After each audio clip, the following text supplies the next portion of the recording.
obviously a lot of the riders weren't happy with how things were before. Well, we all weren't happy with how things were before. They just preferred that you weren't there. Really? Yeah. Well, how many people? Quite a lot. They just said, bill it off, you two go alone. The burning topic is you've actually got a championship again now.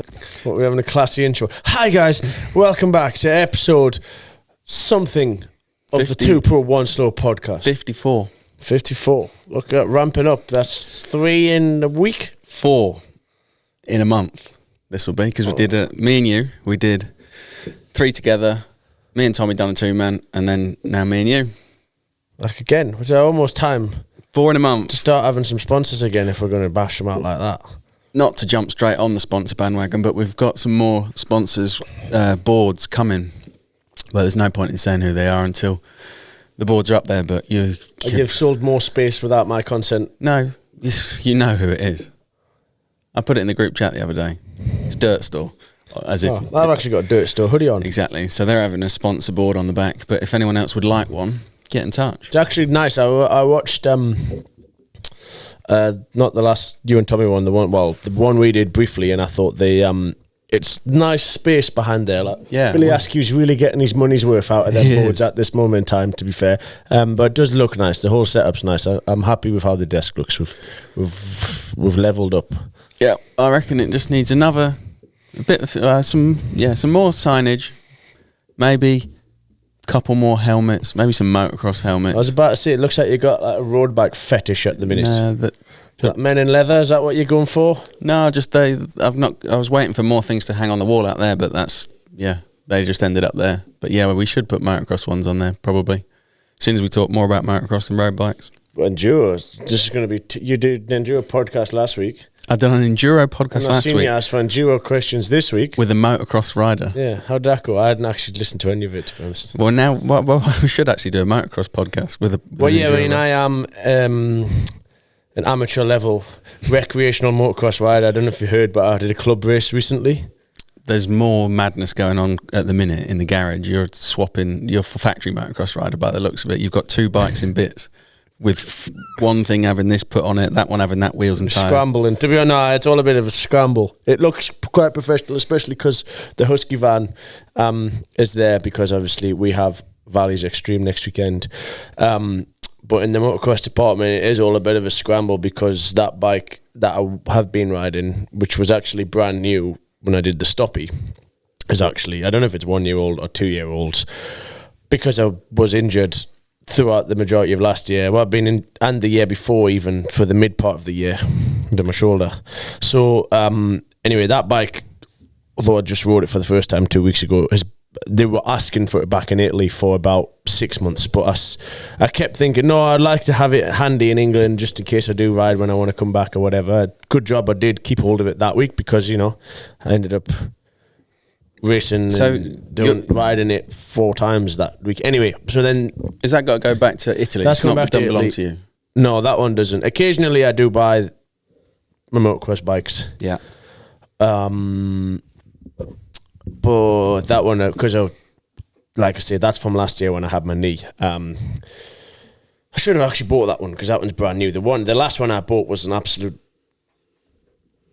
shed. It still hasn't been put back from Stan has it, the parts of it, and it needs put back together, and I keep looking at the pile of it going, I actually own that pile. But yes, he needs to have. Mark reckons he's buying that one, but then he's got a new van now and he can't afford to buy a bike, so I think he's probably getting that as a Christmas present at some point when it gets put back together. But just put your mic lower, because it's a bit blowy. Too much for you. I changed it because now too much for you. So it's all a bit of a scramble, really. But we're making the most of the van being here for Valley's, bringing the new bike, which has been. I lose track of what models stock bikes are, but I don't know what even year it is. But either way, that bike, the bike I was riding last time I was here, has been needing to go back to Italy for months. There's a new bike been waiting to be brought. We're doing a swap over here. That suspension and that's on it, I actually own. I bought that a few years ago. That's mine. Stiffer shock's been getting put on it, because that was, I noticed off my analysis. I did watch the videos back from last week and thought, oh man, sitting a bit low, are you, on the back end? Especially getting on the power. I've really got to sliding back on the seat. So here's a question for you then. Whenever you ride Super Enduro, you ride a 350. Whenever you ride motocross, and the bike you bought and the bike you choose to ride is a 450. Why? No, sometimes. So, good question, Edward. Valid question. I quite enjoy riding a 350 motocross. Also, I kept my Super Enduro training bike from this winter, and I changed the gearing, and I've been using that for motocross in Spain, actually, to be fair. What do you normally change to make it from Super Enduro? Is it just gearing, or do you change your suspension as well? Well, so the start of Super Enduro, I had 2 sets of suspension, which was valved the same, just different spring weights. And if you watch the vlogs, you've seen that I went stiffer, then got to had a bit of a meltdown and went to the first race and made my suspension softer without even testing it. I was just like, no, it needs to be softer. But then that stiffer set we kept, I think, in the van, or maybe it's just at the workshop, as a backup spare, like a secondary spare set. Yeah. Ready to either go to a race or to be sent to Spain if I broke a set in Spain or whatever.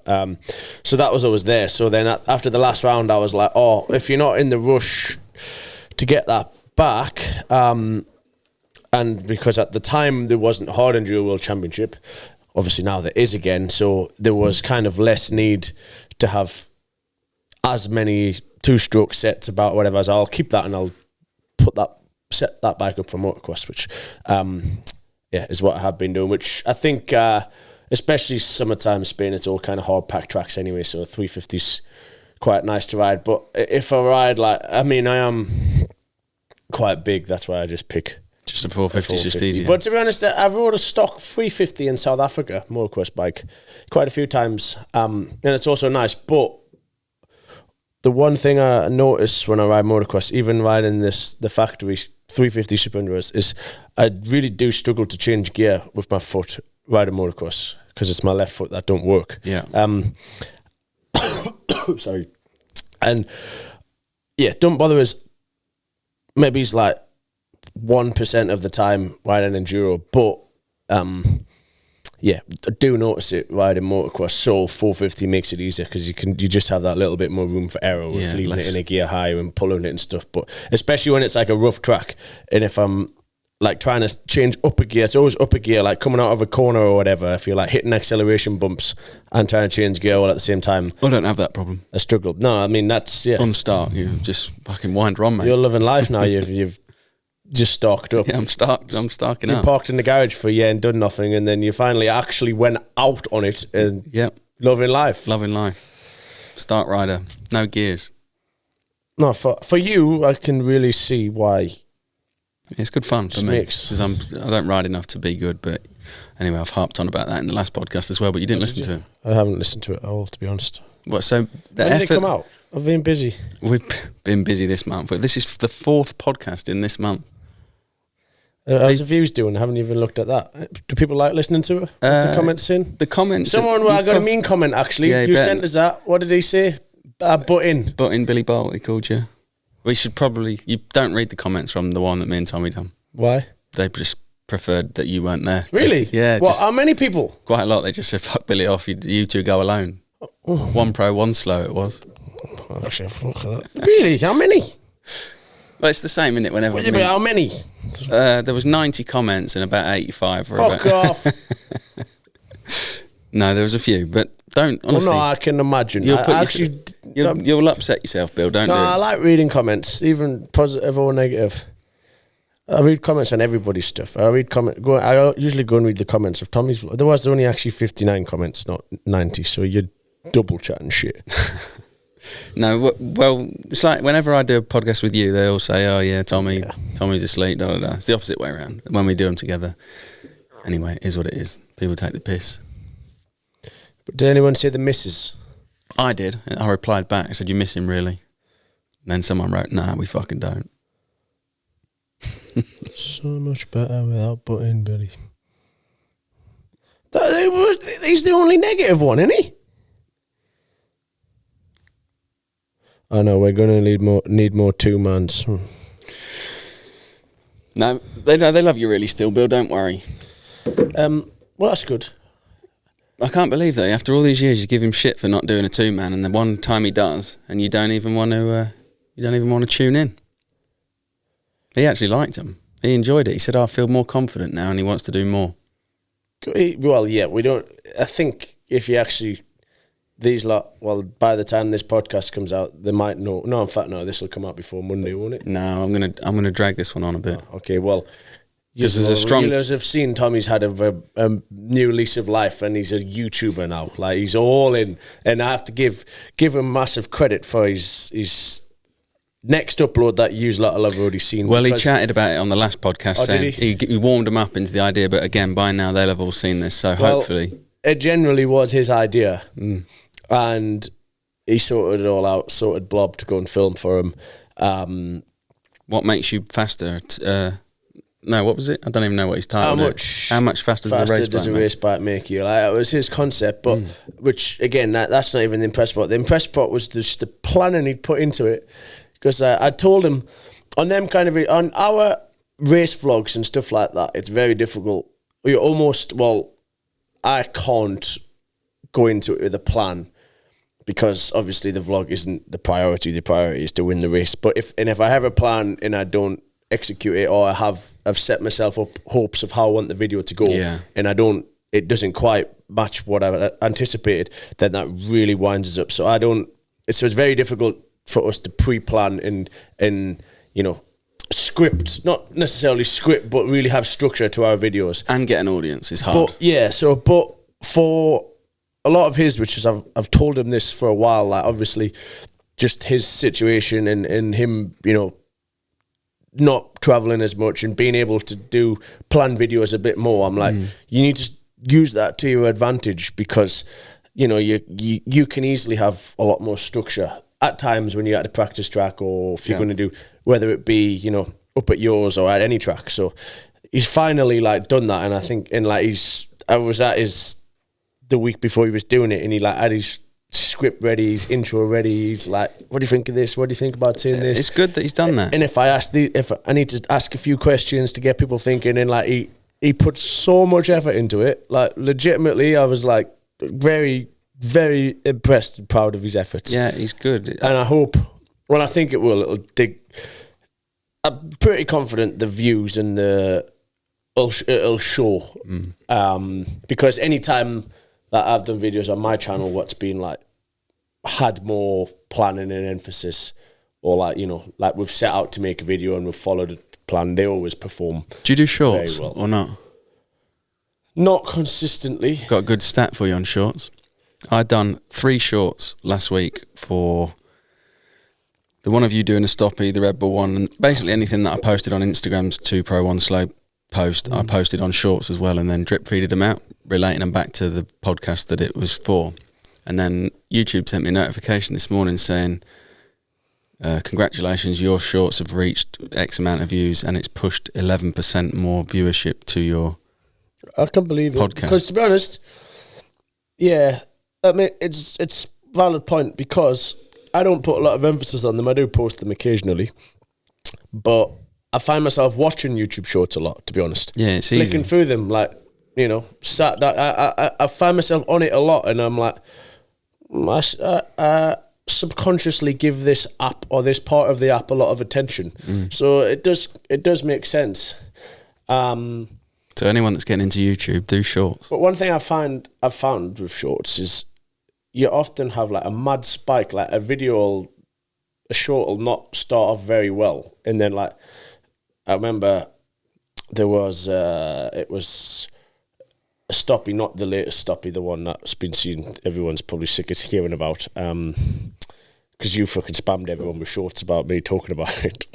But another stoppie video, don't fucking blame me. Another stoppie video anyway, it had this lease of life, after 3 months of being posted, and it was my best performing short for a while. I feel old stuff gets kind of recycled a bit more on YouTube if it gets a bit of traction. But I guess I think there's more chance. Well, I also find myself going on, if I'm watching somebody, I'm like, I wonder what else he's done. I'll go for a deep dive through his videos and through his shorts, whereas I wouldn't really go for a deep dive into someone's Instagram page or TikTok page. No, or I whatever, don't. But like a YouTube channel, like I could dive into YouTube. I'll have a watch of that, and then if there's a 3-year-old thumbnail that catches my eye, or just the title, or flick through. Before you know it, you subscribed and got the bell on. So it is a valid point, really. That kind of. But then I was posting some, and then people were getting annoyed that I was posting them, saying, "Stop posting them." But then this is where you have this same old debate: is do you do stuff, and similar like we've talked about in terms of video stuff, thumbnail stuff. Do you target your core audience that don't necessarily want to watch a 20-second video of the vlog that they've already watched? Yeah. Do you target not do it because they don't want it necessarily, or like a handful of them don't want it, or do you then somewhat alienate them but think, I just want to get new people in, because for a short period of time the numbers will go up, but the chances of them sticking around for the long term could be a bit little. It's tricky. I think you do it because you're trying to grow your audience. So, and this is the main thing. Same with Instagram. Same with anything. If you don't like it, just scroll up and it goes away. As simple as that, isn't it? Yeah. Oh, I'm not enjoying this. Gone. Next one. Yeah. Don't have to leave a comment going fuck it. Especially a negative one. Yeah. Well, I don't know. You provoke them. Apparently. Anyway, do you want to talk about that? Well, I put on the question segment on the 2PRO1SLOW Instagram page about topics about enduro. But I guess what we should start with, the burning topic, is you've actually got a championship again now. Yeah. What's your thoughts? Well, I did know that in the last podcast. I just didn't let it on. Yeah. I think I'd just been told like the day before, but I didn't. Obviously, I'm not. I figured the sport's in a bit of a weird time and chaotic time. I don't need to be the one delivering all the news. Like, let a news outlet do that, and I almost also don't. I don't really have a strong opinion yet. Like, I think it's the one thing I will say is, and I've actually told the new promoters this on the phone. I spoke to them the other day, and I said, unfortunately, I feel like you've automatically inherited kind of a negative perception, or you've started off on like a negative foot in people's eyes, which partly due to just the fact, I would say, the state the sport was in before, and then everyone kind of got told there's no World Championship. I don't know when it was, 6 weeks ago, 2 months ago, and then now all of a sudden there is a World Championship, and it's more or less following the old championship, and it starts in 2 weeks' time. I think, well, that's like a bit of a shock for a lot of people, and especially like, I mean, it doesn't really affect me. Like, it starts a week's time. Yeah, but the release came out like a week ago. I'm planning to release this on the Sunday, so by that point they'll have. On next week Sunday. Yeah. So it starts this weekend. Well, Valleys it'll have been today. Yeah, when this comes out, Valleys will have been. Oh. Anyway, so I feel like they've somewhat. It's hard. You don't want to have a negative. You don't want to start off on a negative foot and think, oh, well, this is a load of shit, blah blah blah. But I feel like obviously a lot of the riders weren't happy with how things were before. Well, we all weren't happy with how things were before. So for the new guys to kind of come in and it be the same, it'll all look very similar, which it's not. Like, I've spoke to the promoters, and they're going to work with the rider more. Is that they've got a lot like different goals and aspirations. They want to take, the sport in a different level, but kind of they've somewhat had to stick with what was already in place for this year. And obviously a lot of the race organisers, they'd still planned their races to go ahead. Like, they were in a very tricky position, so they chose to stick with the original plan, the original calendar as closely as they could. So a lot of people were a bit like, oh, it didn't really make sense, I think. And it's just too quick though, isn't it? Like, literally 2 weeks for them to turn a new plan around. It is, and like I said, that's not really a problem for me, because majority of stuff gets done for me. I just have to turn up, and especially a race of the UK, it's not difficult for me to turn up at. So that's more.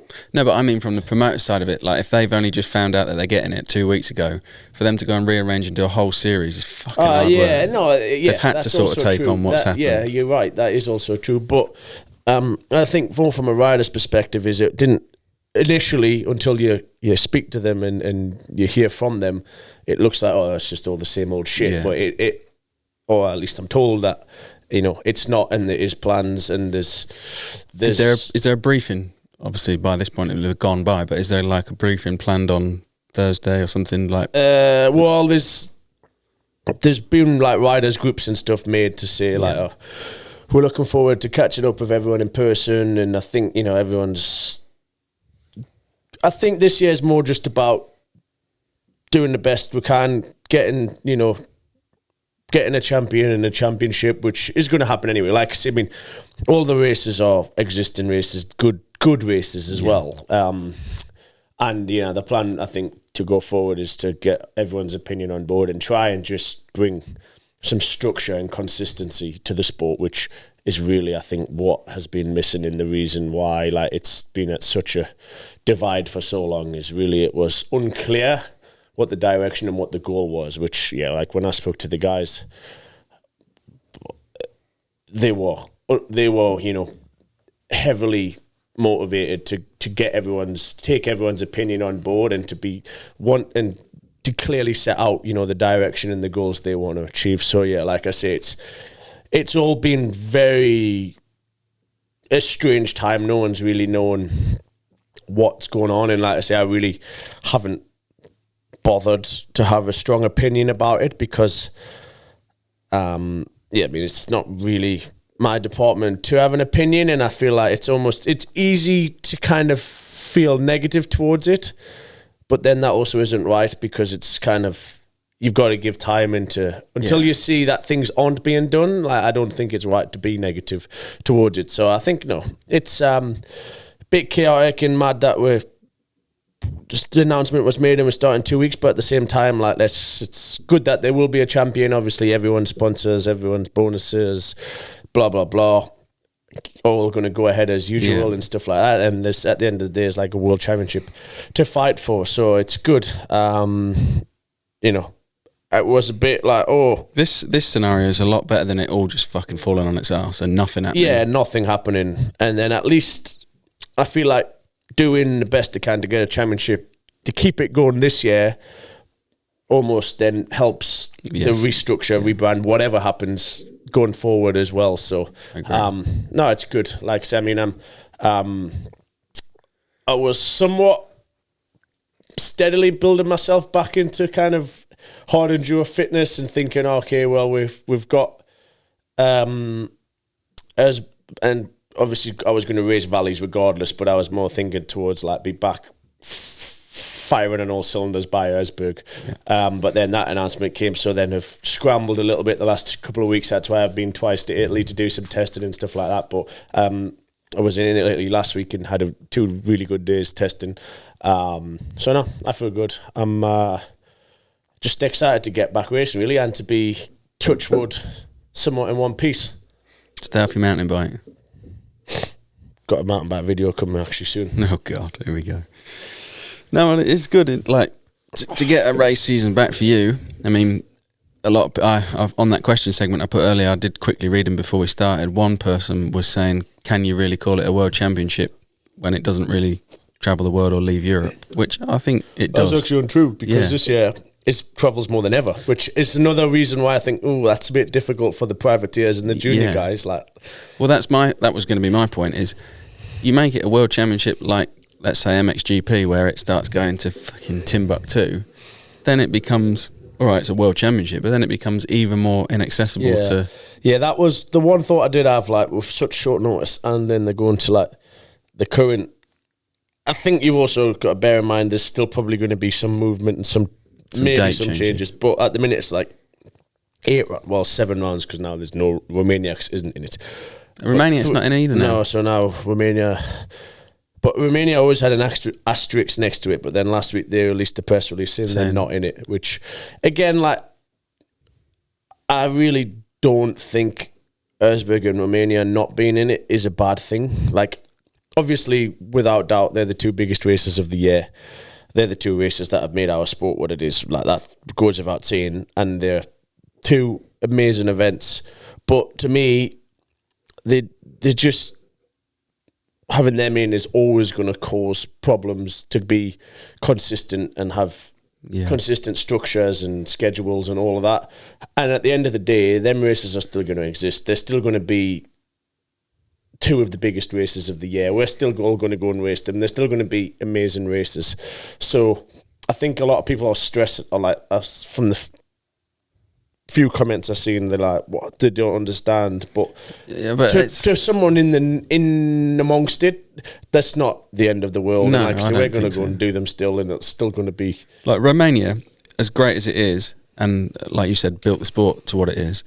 It's also very hard to follow, and how can you then give out the same amount of points for like a 4-day the questions that have always whole been asked. rally? And it's also very expensive for a privateer youth rider, junior rider, because we have junior championship 4-5 nights in a hotel for everyone, and 5 sets of tyres, 5 front pipes, 2 clutches probably. Like, it's on a bike, and even just having a service crew to really be competitive and get a good result, which if you're an aspiring young rider, you have to go with that mindset. I've done it as a hobby rider. Yeah. It cost me £9,000. Yeah. That's with like flying, getting my bike shipped, everything, but an entry, the lot, but fucking expensive. That's, like I said, I mean, you could argue for or against it all day long, but to me also, I think you've really got to keep in mind that there's not that many teams in our sport, and not many manufacturers, so a lot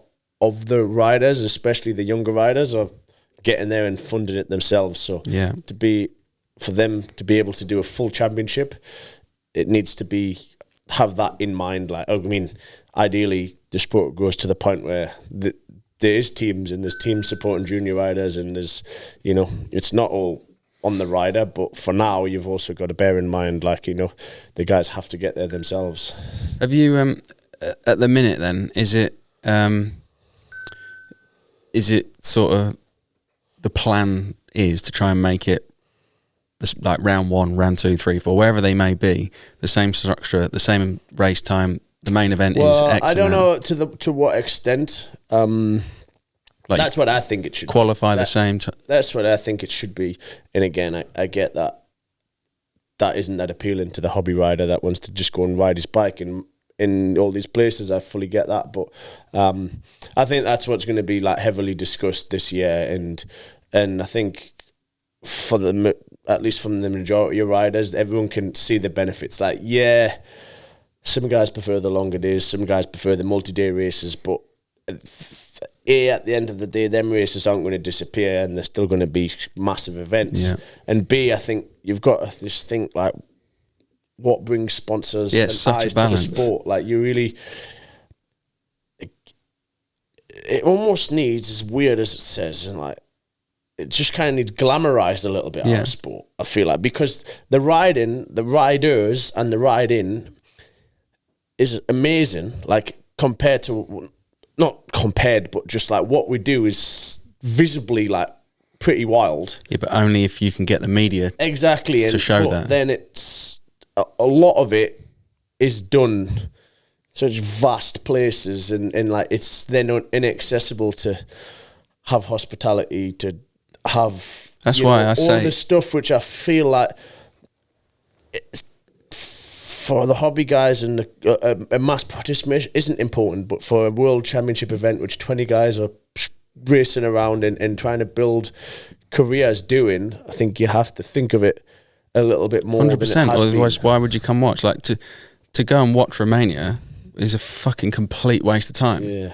But to go to Getson or an event like that, well, brilliant. It's, I mean, like, even Erzberg, as good as it is, hard to watch. That's also like my opinion, really, as well. Like, and like I say, who knows? But I think that's definitely one of the considerations to try and really just glamorize. Probably isn't the right word, but just jazz it up a bit and make it, you know. I think the word is take advantage of the opportunity there, and like, all right, if you have to toss up, like, bring the riding down a bit and do not such a long day, and not such a vast track, but that allows media coverage and people to attend the event as well, to be able to show the whole race, like start to finish, like to follow.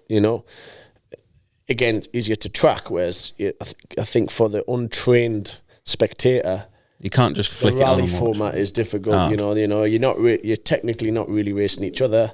The first person to reach the finish line maybe isn't the winner. It's hard. It's tricky. Like it's difficult to follow, but you can't also take away like how gnarly, extreme, and just wild a Romaniacs or even a Serbia, like Exos and Serbia style of race is, but it's tricky. But that's why trying to do it all under one roof is hard, and I just think ultimately they've tried and it hasn't been successful really, like the last 3 years, or not unsuccessful, but at the end of the day, I mean, there's just several group chats of riders not happy. I would say from the races I've been to, and granted you did win the World Championship that day, but that one at Getson was such a good day because you had the morning race, so you get a bit of that, then you come back, you all have a little debrief, you all change your bike, fuck about, there's a paddock atmosphere, you was fucking stressing, so me and Tommy was having a bit of lunch. The atmosphere, it works to me as well, and I think everyone kind of is under the same impression now, so fingers crossed. I'm a big advocate for Getson, but I think they should really take a leaf out of that book. Getson, this is the last round this year, so if anyone, it's a bit of a mission to get to. You got to either fly to Prague or Dresden. Well, no, it's not a mission. Fly to an airport in Germany and drive an hour and a half. 2 hour and a half, 2 hours, I think. And you'll turn up in a nice forest where you can walk around. Again, when it was there before, food vendor vans all around, so you could grab beer, eat something. The beer tent they have, I know the beer tent wasn't there that year because it was COVID, but if anyone was wanting a trip abroad to watch a different race, which they might not have thought about going to watch before, Getson Rodeo is a really, really good one. I'm definitely be going to that this year. Really, and it's all in. It's all in. What you mobile podcast in the car? No, with the organizer. I just think it's a good one. You want some tickets or something? No, I'm honestly not. I'm not bigging it up that much. I'll pay for my own ticket. I'm not bothered. I just generally think to go and watch a race, like I do agree. Like I think it was. I might get the numbers wrong, but 14,000 people or something were in the forest that year. Like the atmosphere is wild. Well, you can see where you are. Seen you go past at least, I don't know, 15, 20 times. That's and then the other thing. You turn around and you're going up that hill there, and then you're going up this hill. It's not like you fucking see you, and an hour later you see you again. Yeah, that's the one thing. And you can go to it's all close, so you could walk to. Really good. If you really wanted to, you could probably see someone in 3 different places in the same lap. 100%. If you knew where the track went and stuff. 100%. If you did your research and said, right, if I go from there to there to there, I'll catch them 3 times per lap. And we do, I think it was 11 laps or something. Yeah, it was good. Really good. So that's pretty much Hard Enduro World. No one's a bit unknown, but I am actually excited to get things going. I'm excited to get racing regardless, but I'm excited to get things going with the new people and just give them a chance to so jazz far the sport up a bit. In rider world, is everyone fit and healthy? I think so. Good question. There's no injuries that I know. Well, Alfredo Gomez broke his wrist in the middle of the Super Enduro season, but I seen him last week, and he was on his 3rd ride. So he's riding. He's racing, but he had like a wrist brace on and was just literally riding on like a turn track and stuff. So he's a bit behind the 8 ball. But other than that, there's no actual injuries that I know of. Manny's healthy, you're healthy. Manny's healthy. Wade riding? As can be expected. Yeah, I haven't heard much from him. He's been in South Africa all winter, but no injuries. Well, I seen his bike was getting built the other day. Teo? At the workshop. Teo was racing in Spain, I think, last week. Mario's been here, there and everywhere on a world tour. I didn't see him riding last week, but I seen he had been riding the day before at the same place I went to. Graham, God knows, still alive, I think, somewhere. But no, I seen actually. The Brightmoors, are they in? Yeah, they're in the race in Romania this weekend actually. So they're coming in hot. Been doing some races. Nice. And yeah, I don't even know. I'm not sure who's still in the junior class and stuff, but that'll be Well, again, by this point, by this time, you'll know who's in the junior class and who's hot and who's not. I was going to say, I might still come in that week afterwards. What, for a little debrief? Yeah, we'll do a debrief. I'm around for a couple of days after the race, but I'm not sure if I'll be swinging by. I might actually. We'll see. That's more than a week in advance. I can't plan my life. I'm not. Even if you told me you were coming, I wouldn't believe you. No, but you see, you always say that, but you always say, you've got no fucking clue here, there, and everywhere. But usually, if I confirm a plan with you, it doesn't change. Often, I won't confirm a plan and leave. I won't give you a definitive answer. But if I specifically say I'll be here on that day, it's I'll just remind you of last week when we was all going riding to Ashby, and then all of a sudden you all end up in Marshfield. That was Tommy. Yeah, exactly. I was actually really excited to ride at Ashby because you were there. Nick was coming. The whole day I was excited for. Well, and then as we discussed last time, 21 calls later, we ended up going to a motocross race. You didn't listen to the end of this podcast. He just confirmed that it definitely wasn't a charity race. I'd heard that he'd voiced the negative comments towards the race organisers, and they said to him it wasn't a charity race, it was just a club race with a charity auction. Yeah, he rang us and told us that. It was obviously playing on his mind after he was getting shit in the last one. I don't know. Right, you ready for some technical questions now? Technical? Yeah. Go on. Do you see the benefits of a flywheel weight when riding down steep technical sections? I wouldn't, not necessarily going down, but I do see the benefits of a flywheel weight. Maybe it's up technical sections more so. Which way do you go up? Lighter or heavier? Heavier. 9 times out of 10. I mean. And that does what for you? Just gives it the bike more of a lug, low end power. Rather than spinning to the moon. Revving. Yeah, almost makes it a little bit more lethargic. And a bit more of a broad power down low. Stop the wheel spinning? Yeah, well, just stop it being quite so aggressive, I would say. But I think there definitely is a limit. I don't like a massively heavy flywheel because I feel like it makes the bike almost feel, when you have the power, super mellow and lethargic. It almost, to me, makes the bike feel heavy and lazy. So there's a fine line. Yeah, there's a fine line. I can handle quite an aggressive bike quite well, just kind of from riding trials and stuff, and I like the light feel that an aggressive bike gives. But obviously there's a limit, and especially conditions, weather conditions wise or track conditions wise, kind of plays a role into that. But from stock, for just the average guy on a stock bike, I think a flywheel weight is a good addition for someone who wants to do hard enduro. I misread that question earlier about the World Championship not being a World Championship because it doesn't leave Europe. It was actually, is Super Enduro really a World Championship, not is Hard Enduro? It's a valid question, but again, I just think keeps it so affordable. Hard. And it's the really good thing and thing I love about Super Enduro is there's so many youth and junior. Well, in the past junior, now youth and junior, plus the European class. It really, I guess a lot of people might not realise just the depth of the lower classes. But I think that's one thing, especially in Super Enduro, you really can't alienate because often, if we go into a flyaway race and we're just having a prestige class, sometimes there's 10 riders, not even 10 riders in the prestige class, and how are they going to do an event, sell tickets to do a 3-hour event with 8 riders? What else is going to happen? You really, the depth in a Super Enduro race is so nice to see, but it is also a valid point. Obviously America has their own championship, which is very successful and popular. So maybe it's it would be good. Obviously in the past, Cody and Colton came over. Cooper Rabbit obviously comes over now. But it was nice when we had more of the US guys coming to do Super Enduro. But again, it's hard. I feel like the sport, at its stage it's at now isn't big enough to kind of lose out on the youth and the junior class numbers. Unfortunately, until it's like something like a MotoGP, Formula One, MXGP, where it stands on its own, you've got to accommodate for the junior classes and the amateurs, because that's what's helping put the sport on.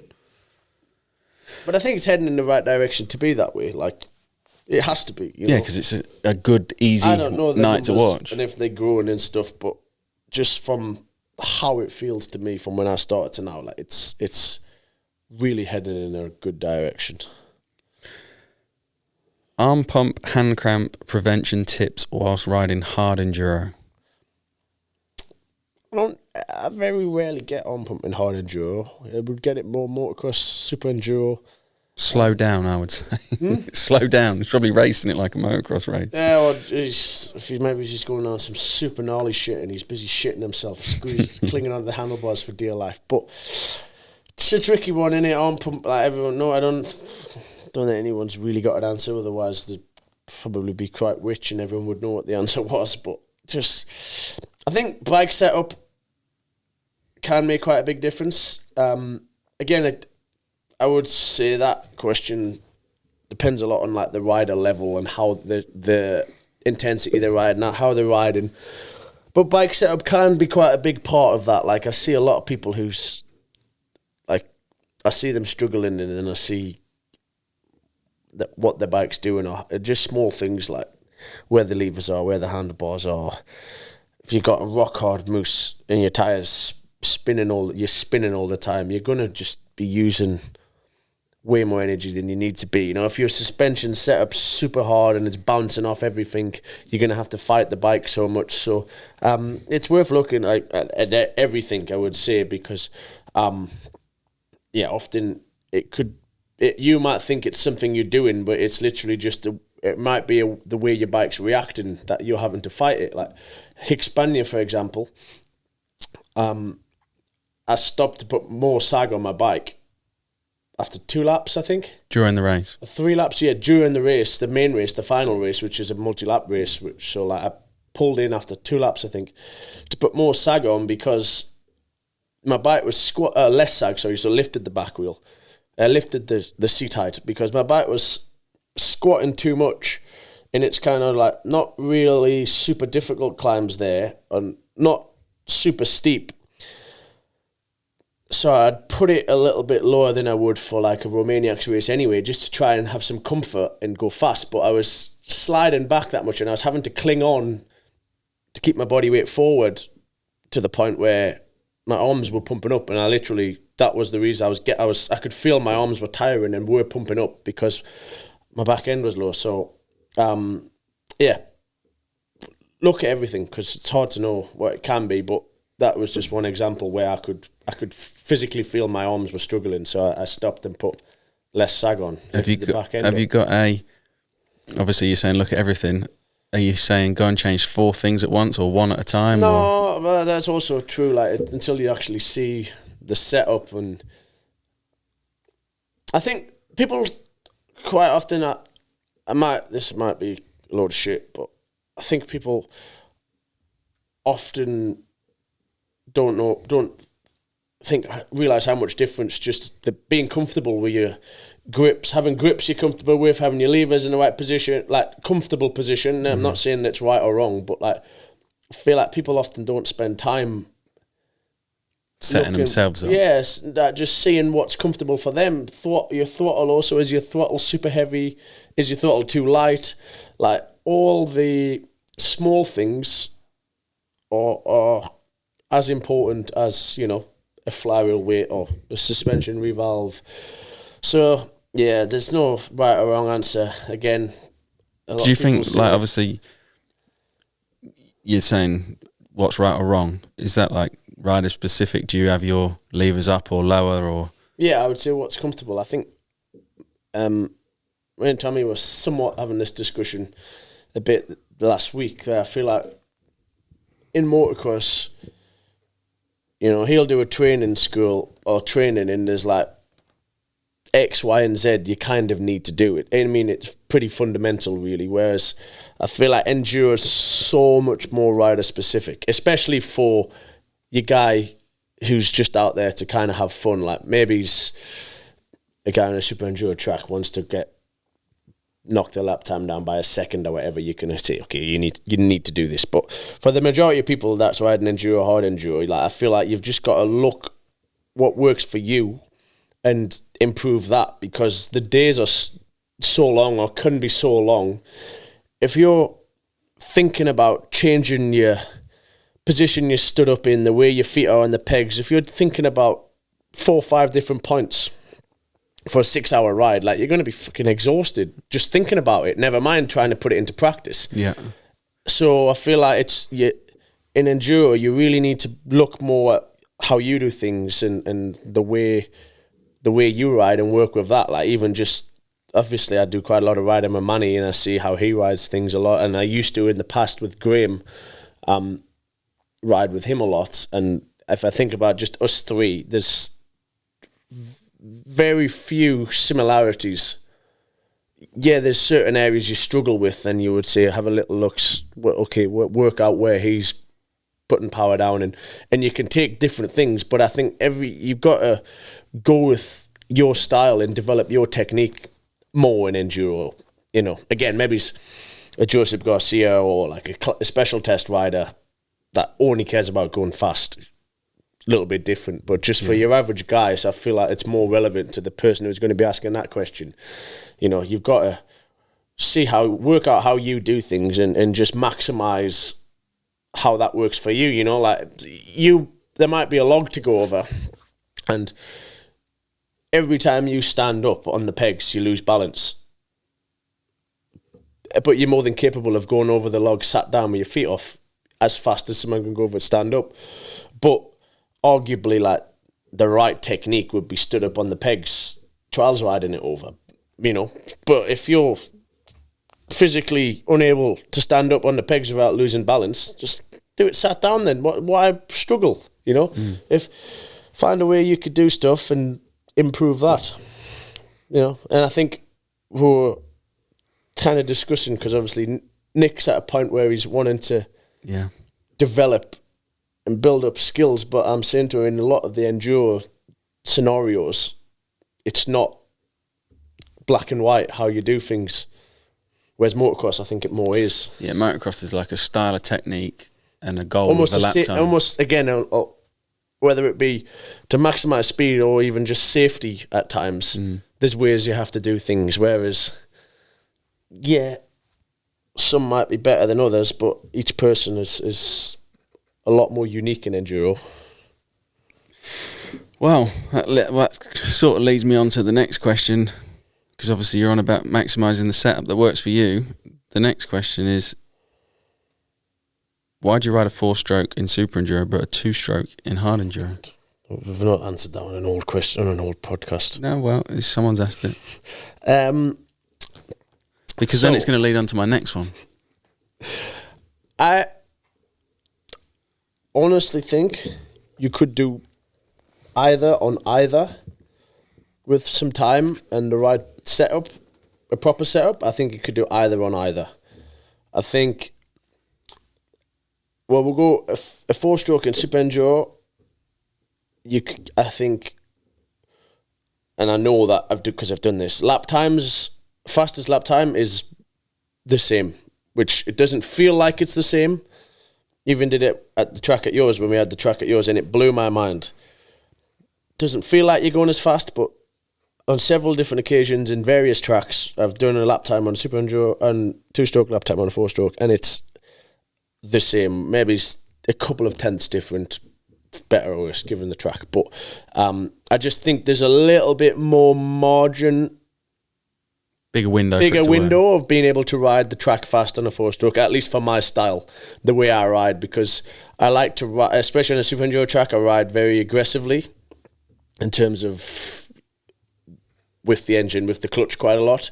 And I think 2-stroke, you got to be much more precise. It's a much more precise, smaller margin for error. There's definitely situations where it's better. I think super techie rock sections and like track jumps and situations where you almost want immediate power, I would say the 2-stroke's better, but I think the overall margin of error is bigger on a 4-stroke. You can be a little bit lazier, even as weird as that is to say. I think that's true.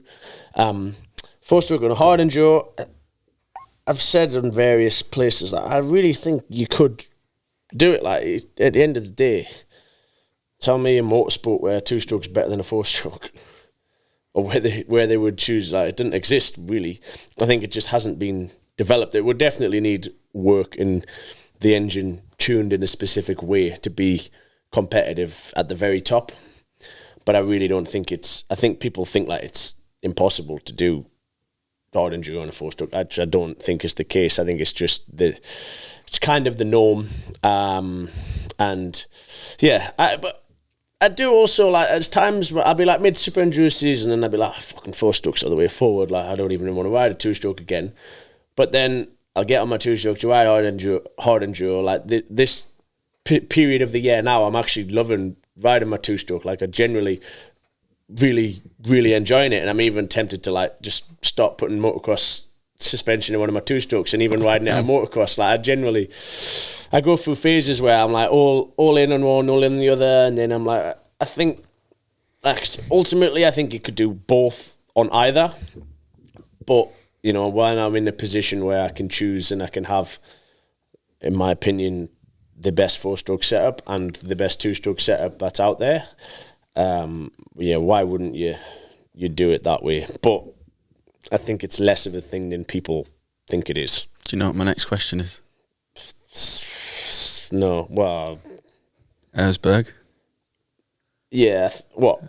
Could you finish it? Could you win it? No, Johnny Walker thinks there's talks of Johnny racing Erzberg on a Triumph. Yeah, I don't see why he couldn't. Philip Schultz has finished Erzberg on a 4-stroke. Would you suggest he picks the 250 BMW. or a Graham 450? did it on a 4-stroke, on a 450 Sherco.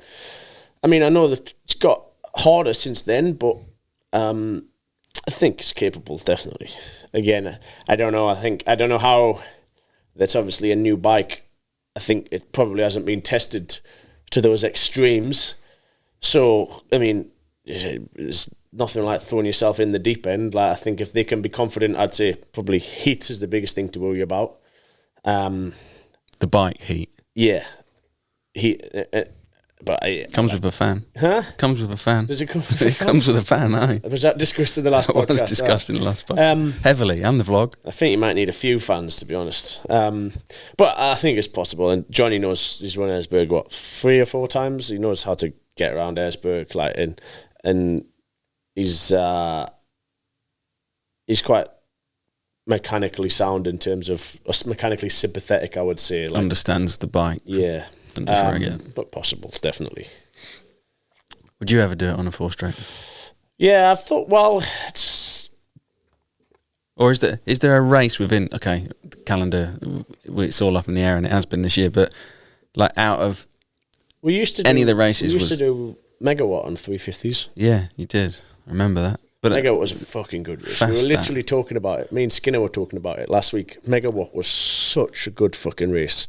Like, the setup, the way, the prologue area and the, like, endurocross track they built, and it had this huge bankside which had like thousands of people, like probably 5,000 people. So you could see everything. Could see the whole thing, but it was like bulldozed into the mine floor, which was like this sandy material, and just like these endurocross lanes, but like on steroids, like huge endurocross lanes, like 200 meters long, bulldozed into the floor of this mine. Like, it was such a sick race. And so anyway, we used to do...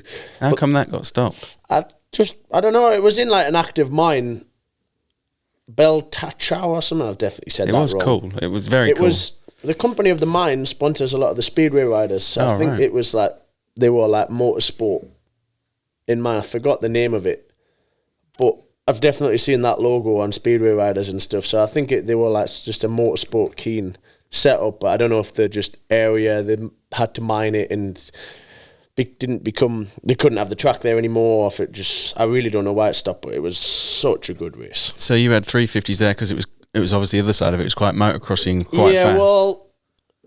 Yeah, bit of both. I actually think the last year I went, I might have used a 2-stroke, to be honest. The last year was, they lost a lot of the land, which was probably the wrong decision if I think about it, because the last year was actually the easiest track, because a lot of the hard hill climbs that were in previous years weren't in the final year. But yeah, a lot of it is motocrossy and fast. But yeah, I really think you could do it all. I do think you rode a 2-stroke, because there was a drone shot I remember of it following you from behind. Yeah. 2019. Yeah. No, 18. 18. On a 17 and 18. No. The first year I used a 2-stroke. The second year I used a 4-stroke. Well, there's definitely a video of you on a 2-stroke. That'll have been 17, because I never even rode I never had a 350 until 2018. Right. Did I go on 17? Or was it 18 and 19? No, it was 17 and 18, I'm pretty sure. Big rock garden there for the finish, wasn't there? Yeah, that was the second year. Well, no, both years, in fact. Really yeah, good. There's a pic, me and David Cyprian hit each other as we're going up the finish line. Pipped us. But I passed 2 people in the rock garden before that. Anyway, I didn't do very well the first year I was there. And then the second year, I was either second or third. I was on the podium, I remember. That was probably because the early years was when you used to fucking struggle to control your emotions. Yeah. Just have a fucking mid meltdown, mid motor. A few meltdowns. I'm trying to think what happened the first year. I don't have much recollection of the race the first year. The second year I remember quite a lot. That's the year Johnny crashed and broke both wrists. Big crash. I remember most of the race and where the track went and everything from the second year. But the first year I've got a lot of... I rarely have chunks of races missing out my memory, but that one I've not got a lot of. Some brilliant footage of it on YouTube if you want to just have a watch of all the amateurs going around. Some yeah, great the crashes were good. Brilliant. Them big pipes, but a tank of some description there. I remember. Like a big oil pipe. Oof. Good race. Aye. Rest in peace, Megawatt. Anything else to report before we cut this one off? A little shorty again? A little short one. Don't think it's out else. We had Stan's wedding yesterday. That was lovely. Oh, yeah. He's happily married. Congratulations, Stanley. Congrats to Mr. and Mrs. Edmondson. Is he obviously mechanic for the year, is he still? So he reckons. Only Stans as well? You'll have done a day? Now we've got the ride day on Tuesday. You're not coming, but... No. Excited for that. I'm actually really excited for that, to be honest. I'm excited to see what clientele come. He asked me if I'd do my own day there as well. Yeah, because people have asked, they want to do a day with you, apparently. I'd go for a ride down there. Yeah, I'm very excited to see what clientele come through the door, to be honest. I think we're going to get such a mixed group. I hope anyway. I think that this will be the best. It's a mixed group, and then a couple of the wobblers from the morning get a bit of confidence because they see the other guys, and then we all just grow. Take them to the pub in unity. I think the pub lunch has been is arranged. There's quite a few people I spoke to that have actually been. I think he's had a fair few people going. Just people that you wouldn't expect and go, I went only Stands, that was good. Busy lad. Well, I mean, it's keeping them busy. It's good stuff. No, we'll see. I'm going to do a vlog of the day anyway. See what customers want to perform on camera. Oh God, Bill's Crash Reels 2.0. Bill's Crash Reel, yeah, that's it. We need to bring that back as well. If anyone wants to shopbb57@gmail.com if you want to be in Bill's Crash Reel. I tried to do it in a video the other day and I got one submission. Yeah, but not a lot of racing been going on just yet. Now it's race season. Also true. And you could feature more than just enduro. We could have motocross crashes, mountain bike crashes. I mean, I'm not. I don't discriminate. Anyone You're not fussy on the crashes. No, anyone can submit your crashes. I only announced it. I only said it on the second channel. That was, to be fair. How is that going? It's good. I'm fucking loving it. It's really, the last few videos have really just been what I had in mind of how I wanted, the vision for it. I don't know what I'll do. I've got no media man, but OB's just ran back off to the motocross world, so I don't know what I'm going to do for Hard Enduro. I've got him booked into a couple, none of the actual world rounds and stuff though. But it is tricky, our races, which is one of my issues, is that it is very hard to cover. It's almost like some races, it makes no sense to pay someone to go because they can shoot so little. To have someone dedicated to one person. Not Getson, mate. They'll get it all at Getson. Well, yeah, Getson's a good one. He could probably see you 3 times a lap if he knows what he's doing at Getson. Exactly.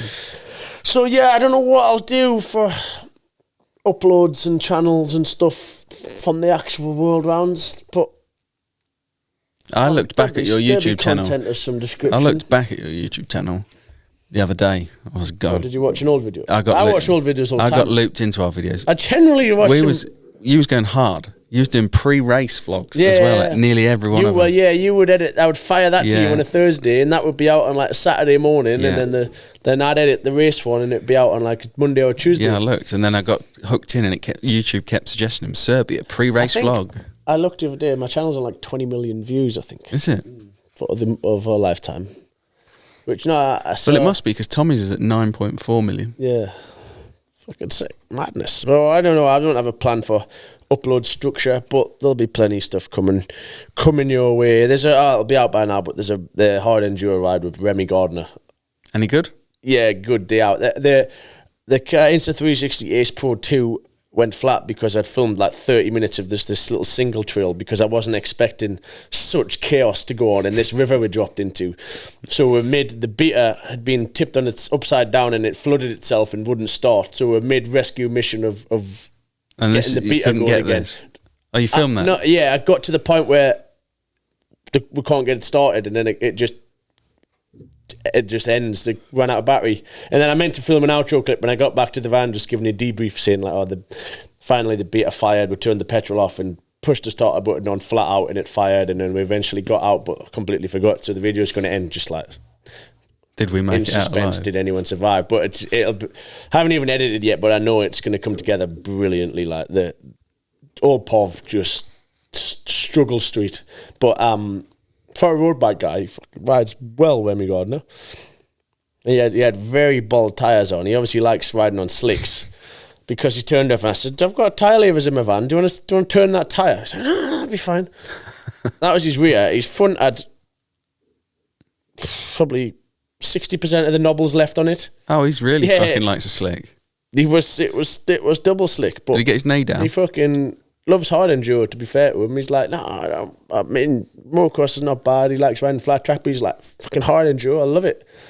So anyway, took him riding. That's a good video. It'll be out by now if you haven't seen it. Go and have a look. More Billy Bolt. Lovely stuff. Do you want to quickly tell us what you got on this week? Well, this week will be gone by the time you hear this. But that Bell stuff. I think there's only 40 tickets, so I think it might have been sold out. Well, and as always, I'm quite excited about that. We've got hectic a week. Talk evening, all over the place. We got stands on Tuesday. Got in London for like a Bell staff talk evening, like at the store, which I think would be quite nice. And then we go to Valleys on Thursday, and by the time you're watching this, Valleys will have just finished, so hopefully that went well. Wish us luck on that. And then after that, I don't know what I'm doing for the next few weeks, but I think we've got like 3 weeks it is until Erzberg. 2 weeks until we'll be going there, because we go to Erzberg on like the Monday or Tuesday. So yeah, all systems go. Lovely stuff. Hard enduro, baby. Well, if you're watching this on Sunday night on the way back from Valleys, I hope you had a good day. First thing you should probably do when you get home is head to the Kex website and buy yourself some moto socks, because they'll be out by then and all. Just about to go and get you yours now. At long last. Long last. I'll give me some. I'll stick them in my vlog from the weekend. Lovely stuff. Right, let's go and get some downstairs. Peace and love.